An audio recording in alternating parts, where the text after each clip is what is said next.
인사하시겠습니다. 사랑합니다. 축복합니다.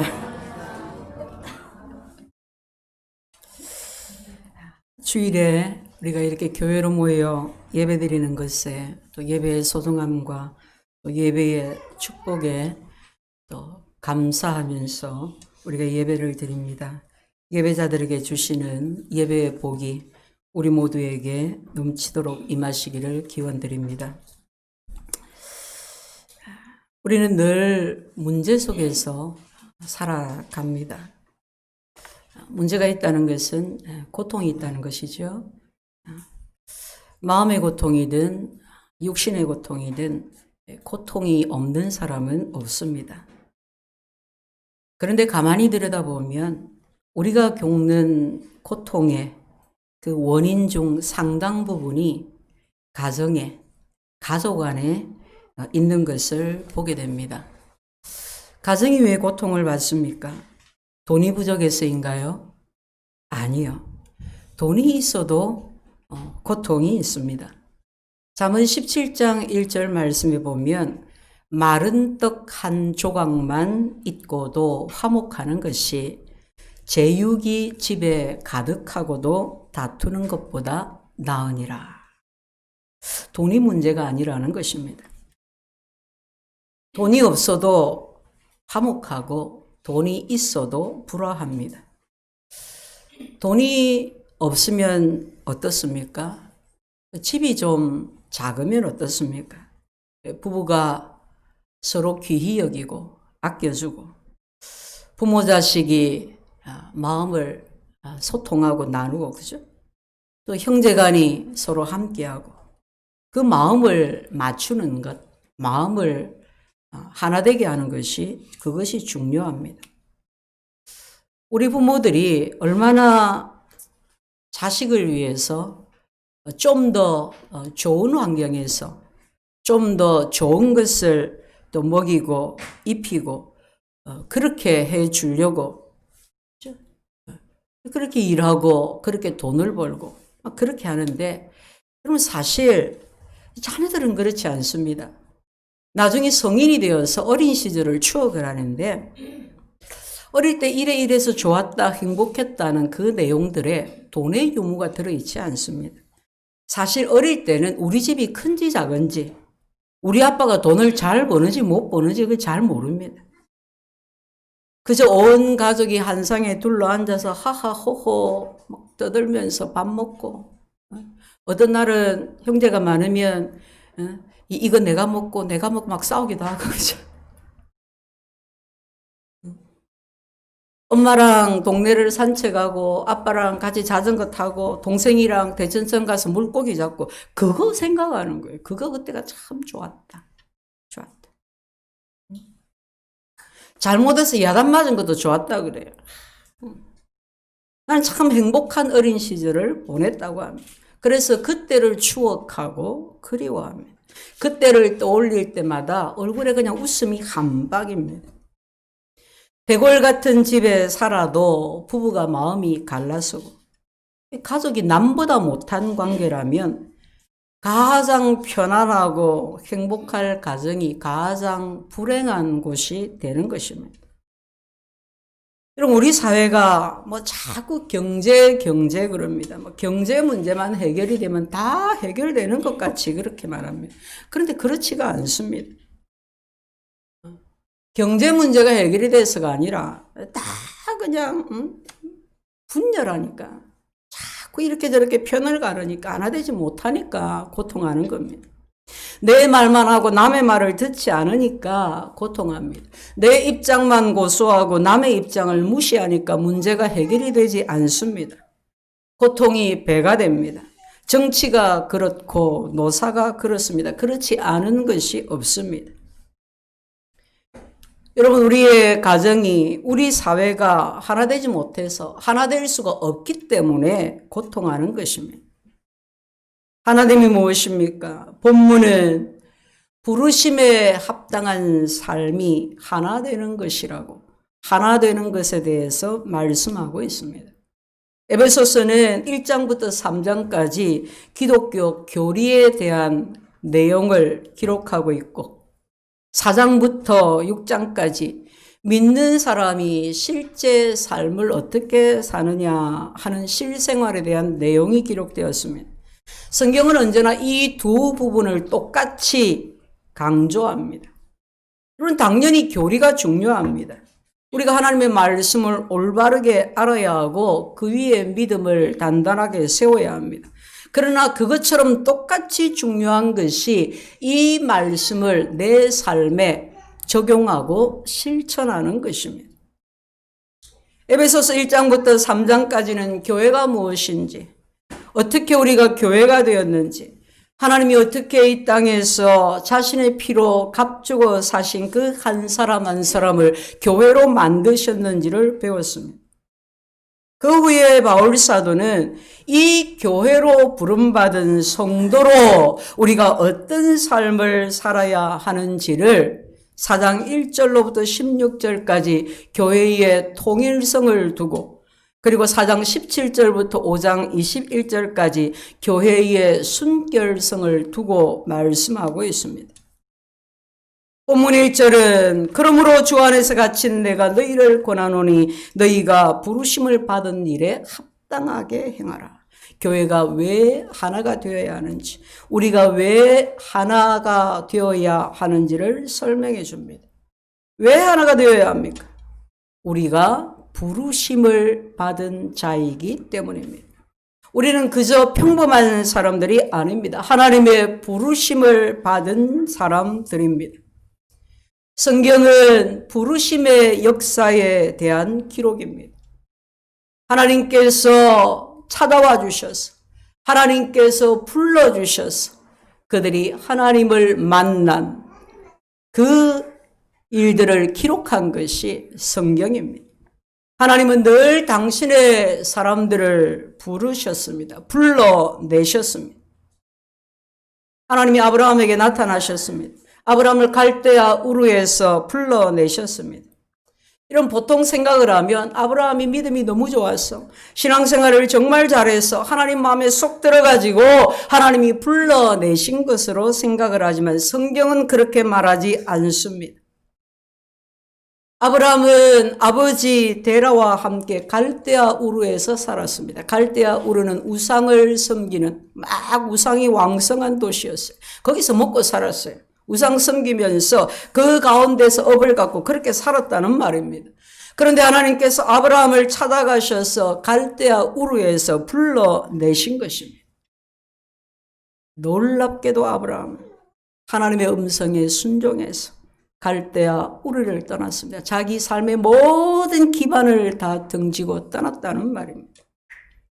모세가 미디안 광야에서 양을 치고 있었습니다. 야, 이제 내 인생은 끝났다. 나이 80이 되고 젊은 날, 힘 있는 날, 그날 좋은 날 다 가고 이제 내가 무엇을 할 수 있겠나. 삶에 대한 소망이 없어요. 사람들에게 다 잊혀졌어요. 자포자기된 삶을 살고 있던 모세에게 하나님이 나타나셨습니다.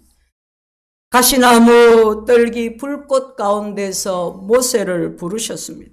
그리고 400년간 핍박받으면서 고통당하고 있던 이스라엘 백성들을 애굽에서 불러내셨습니다. 예수님이 이 땅에 오셔서 12 제자들을 불러내셨습니다. 한 사람 한 사람 찾아다니시면서 그들의 생업의 현장에서 그들을 불러내셨습니다. 그렇다면 하나님은 우리를 어디에서 불러내셨을까요?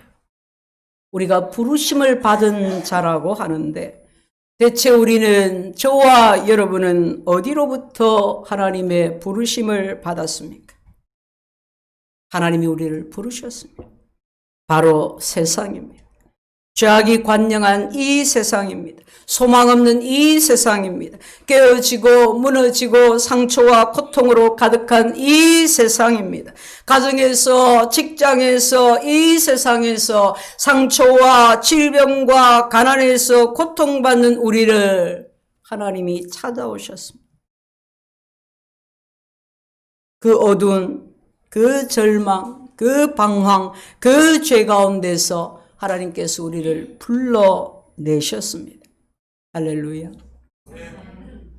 성경은 고통의 원인이 죄라고 합니다. 깨어지고 상하고 하나 되지 못한 원인이 죄에 있다고 합니다. 죄 때문에 하나됨이 깨어졌습니다. 죄 때문에 하나님과의 사이가 깨어지고, 죄 때문에 부부가 사이가 깨어지고, 죄 때문에 가정이 깨어지고, 모든 것이 깨어졌습니다. 아담과 하와는 원래 하나였습니다. 부부간에 하나였습니다. 하나님과 하나였습니다. 그러나 어느 날 죄가 에덴 동산에 들어와 이 죄를 받아들여서 이 하나됨이 깨어졌습니다. 산산조각이 나버렸습니다. 죄가 부부 사이에 들어와서 깨어지고, 죄가 형제 사이에 들어와서 가인과 아벨이 질투와 시기와 살인이 발생하는 형제 사이가 다 깨어졌습니다. 수많은 갈등과 반목과 다툼과 싸움이 죄로 말미암아 세상에 들어왔습니다. 우리 가정에 들어왔습니다. 우리 인생에 들어왔습니다. 그 결과 인생이 고통 속에 살아가는 것입니다.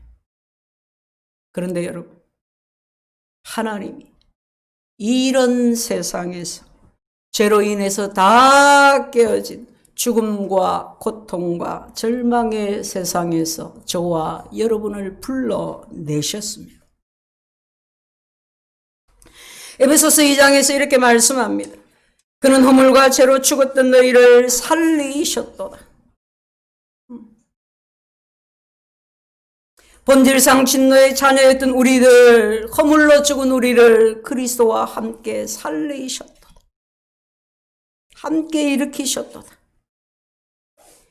그 은혜로 말미암아 너희를 구원하셨도다. 하나님이 구원을 선물로 주셨도다. 그렇죠?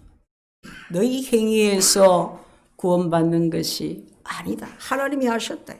하나님께서 우리를 죄가 많고 깨어진 이 세상에서 불러내어서 새 사람을 만드셨습니다. 이 일을 위해 주님이 십자가에서 피 흘려 죽으셨습니다. 십자가에서 원수된 것을 다 소멸하시고 없애시고 우리를 한 몸이 되게 하셨습니다.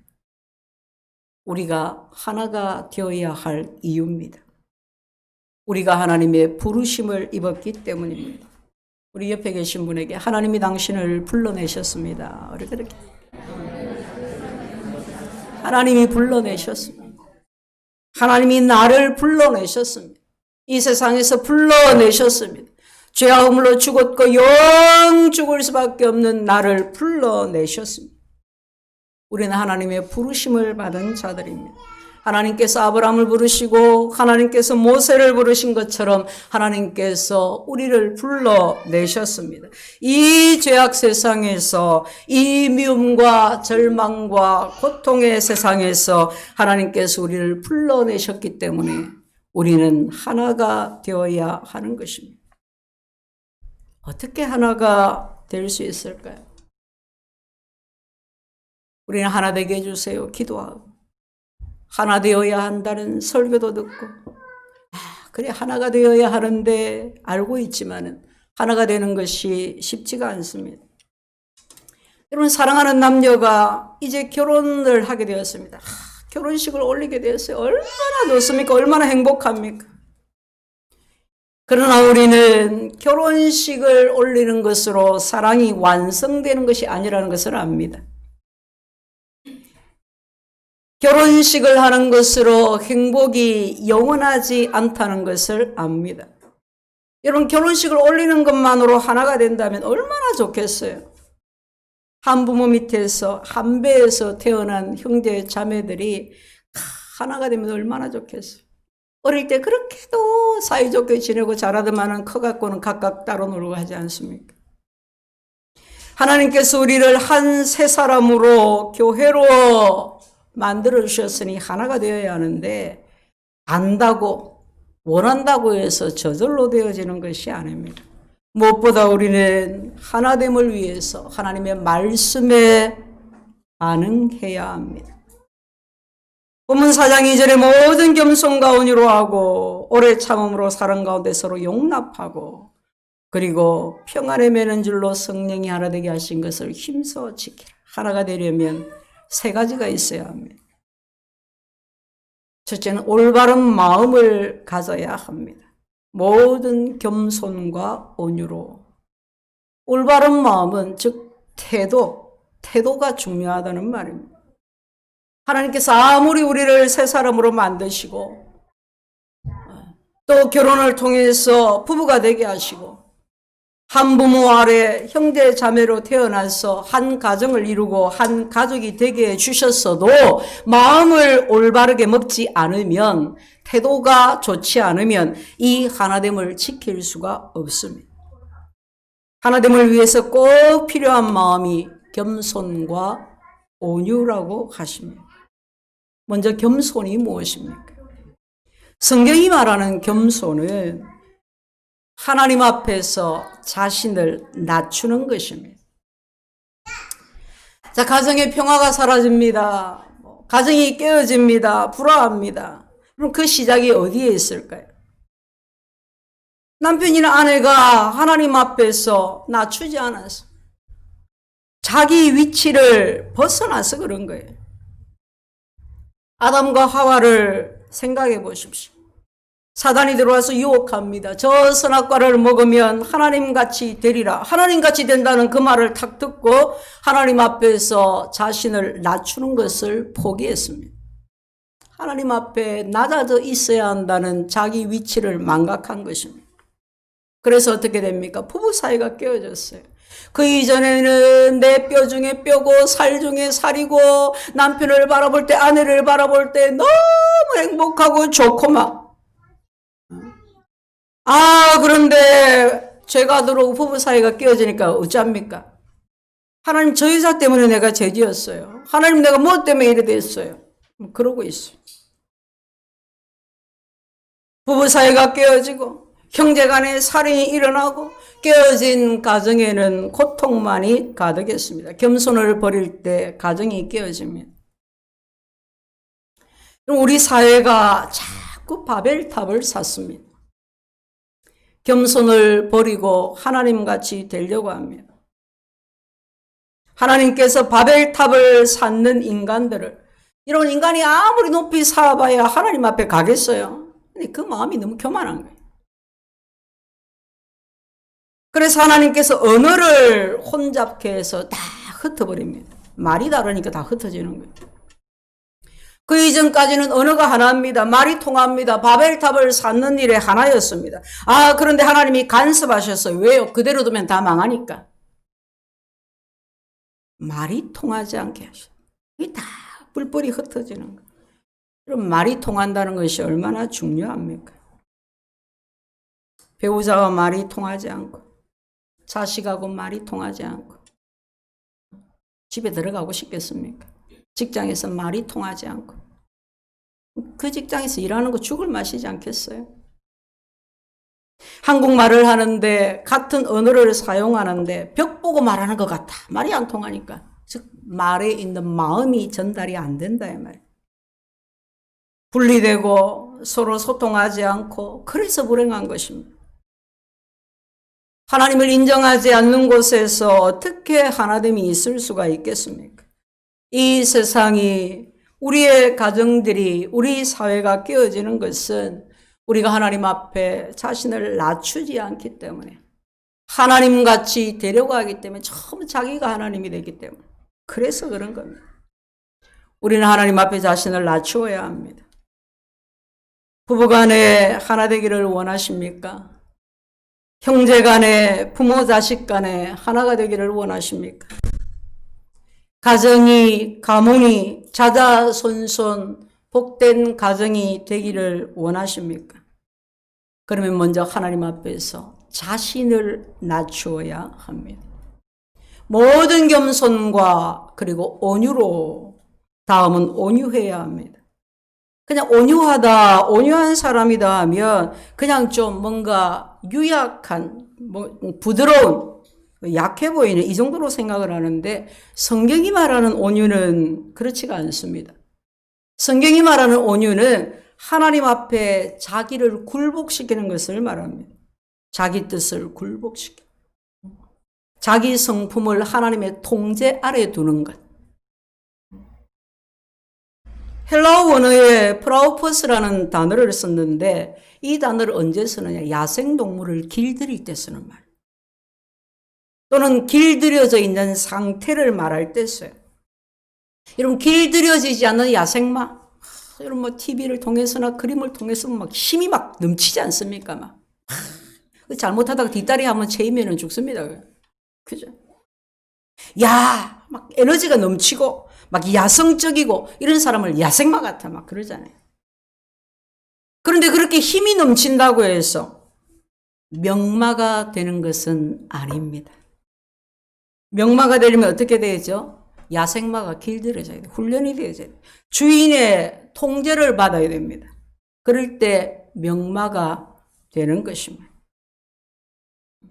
내 마음대로 내 힘 사용하지 않고 하나님의 통제 아래에 두는 것, 그것이 바로 온유입니다. 모세는 과거에 힘이 있었습니다. 능력도 있었습니다. 애굽의 학문과 무술, 문물을 다 겸비했습니다. 그 당시 애굽은 세계 최고의 나라입니다. 지도력도 있었습니다. 부족할 것이 없었습니다. 그러나 그는 살인자가 되어서 미디안 광야로 도망을 하고 미디안 광야에서 40년 동안 양을 치며 살았습니다. 그 모세에게 하나님께서 그 모세를 이렇게 평가하셨습니다. 이 사람 모세가 온유함이 지면의 모든 사람보다 더하더라. 세상에서 제일 온유한 사람이 모세다 이 말이에요. 우리가 보면 모세가 화낼 때가 있었습니다. 막 크게 화를 내고 그래서 가나안 땅에 못 들어가는 그런 일도 있었습니다. 그런데도 하나님은 모세가 온유한 것이 세상에서 최고다. 하나님 앞에 자기를 굴복시키는데 최고였단 말이에요. 하나님 앞에 훈련을 받고는 온유한 사람이 되었다 이 말이에요. 하나님 앞에 납작 엎드릴 수 있는 자기를 내려놓는 사람이 되었다는 말입니다. 예수님이 말씀하십니다. 나는 마음이 온유하고 겸손하니. 우리 주님은 말씀 한마디로 성난 파도를 풍랑을 잠잠케 하시고 귀신을 내어 쫓고 죽은 자를 살리는 놀라운 능력이 있었습니다. 그러나 주님은 극도로 자기 힘과 능력을 절제하셨습니다. 때로 매섭게 꾸짖고 채찍을 들어 사람들을 교훈하기도 했지만은 주님은 자신의 능력을 절제해서 온유하게 행하셨습니다. 우리는 어떻습니까? 여러분은 겸손하십니까? 온유하십니까?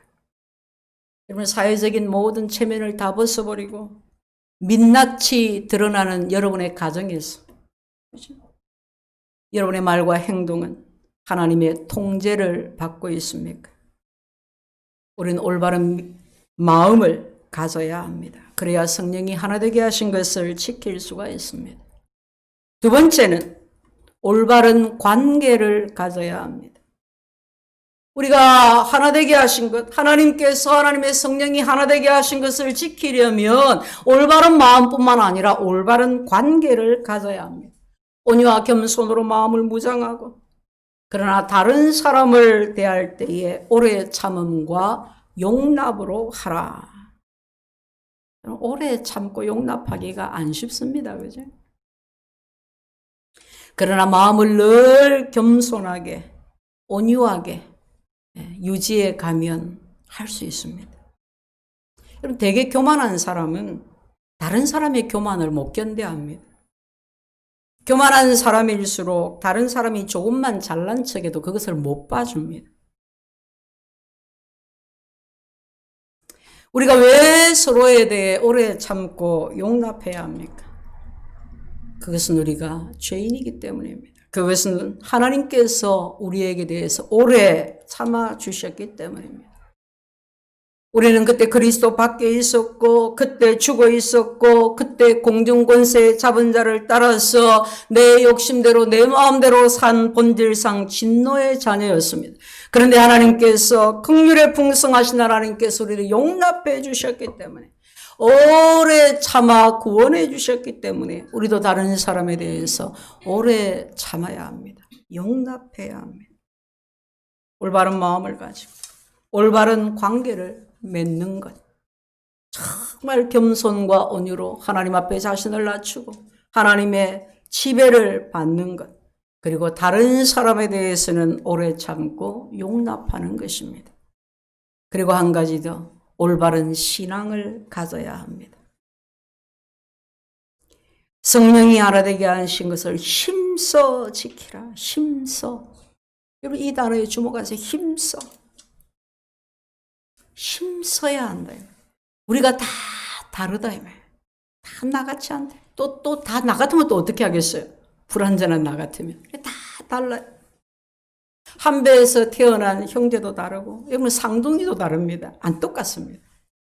외모도 일란성 쌍둥이가 똑같다고 보이지만 사실은 다릅니다. 조금씩 다 다릅니다.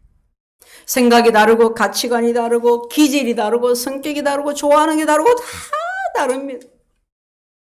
큰애는 고기 좋아하고, 작은 애는 채소 좋아하고, 다 다릅니다. 하나님은 이 땅에 어느 한 사람도 똑같지 않게 하셨습니다. 세계 인구가 70억이 넘습니다. 몇 년 전에 73억이랬는데. 그런데 다 다릅니다. 우리는 다 특별하고 존귀한 존재입니다. 이런 우리에게 하나님께서 명령하십니다. 내가 하나 되게 했으니 너는 힘써 지키라. 다 다른 우리에게 공통점이 하나 있습니다. 성령이 하나 되게 하셨다. 하나님이 하나 되게 하셨다. 여러분 성령이 하나 되게 하신 것을, 이 말은 하나 되기 위해서 힘쓰라는 말씀이 아니라 성령이 우리를 하나 되게 만드셨다는 말씀입니다. 유대인이나 헬라인이나 종이나 자유인이나 다 한 성령으로 침례를 받아 한 몸이 되었고 다 한 성령을 마시게 되었느니라. 어느 나라 사람이건 간에, 내가 어느 민족 어느 종족이건 간에, 내가 어떤 신분이든 간에 내가 예수님을 주와 구주로 믿고 영접하며, 주와 구주로 믿고 영접한 사람은 다 한 성령으로 침례를 받았다. 성령으로 하나가 되었다는 말입니다.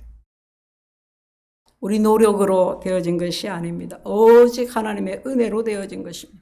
여러분 우리가 어떻게 성령 하나님을 모실 수가 있습니까? 어떻게 우리가 하나님의 영 성령이 거하시는 성전이 될 수가 있겠습니까? 도저히 우리 안에 거하실 수 없는 거룩하신 하나님이, 성령이 우리 안에 임하시고 영원토록 거주하시는, 너로 더불어 나로 더불어 영원히 함께 하시는 그 축복이 오직 믿음으로 우리에게 주어졌습니다. 은혜입니다. 측량할 수 없는 하나님의 은혜입니다. 하나님 말씀하십니다. 내가 이루었으니 너는 힘써서 지키라. 4절부터 6절은 삼위일체 하나님이 다 등장합니다. 4절은 몸과 성령과 소망, 즉 성령에 관한 말씀입니다. 5절은 주와 믿음과 침례, 예수 그리스도에 대한 말씀입니다. 그리고 하나이신, 한 분이신 하나님에 대해서 언급하고 있습니다. 사랑하는 성도 여러분, 여러분은 어떤 사람입니까? 우리는 예수 믿고 교회가 한 몸인 것을 믿습니다. 우리는 성령이 한 분이심을 믿습니다. 우리는 같은 소망을 품고 있습니다. 우리의 소망은 하나님 나라에 있습니다. 이 땅에서 땅 사고 집 사고 재물 쌓고 떵떵거리는 것이 아니라 저 하나님 나라 천국에서 하나님과 같이 영원히 사는 것, 하나님처럼 거룩하게 변화될 것을 믿고 소망합니다. 우리가 믿는 분은 한 분이시고 우리가 믿는 방법도 하나고 오직 예수 그리스도를 통해서만 구원 얻는다는 믿음을 우리가 공유하고 있습니다. 아멘이십니까? 침례도 하나고 하나님도 한 분이시고 우리가 이렇게 하나님께 부름을 받았는데 하나님께서 하나님과 나 사이에 모든 하나 되지 못하는 것을 십자가에서 제거해 주시고, 하나님께서 사람과 사람 사이에 하나 되지 못한 모든 벽을 십자가 위에 해결해 주셨는데도 하나 되지 못한다면 그것은 다름 아닙니다. 우리 안에 그 믿음이 없기 때문입니다.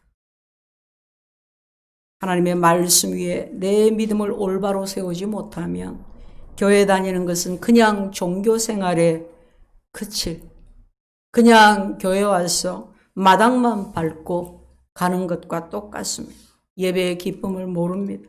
말씀의 맛을 모릅니다. 신앙하는 즐거움을 알 수가 없습니다. 나를 위한 신앙생활인데 남을 위해서 신앙생활 해주는 것처럼 그렇게 사는, 그게 무슨 거죠?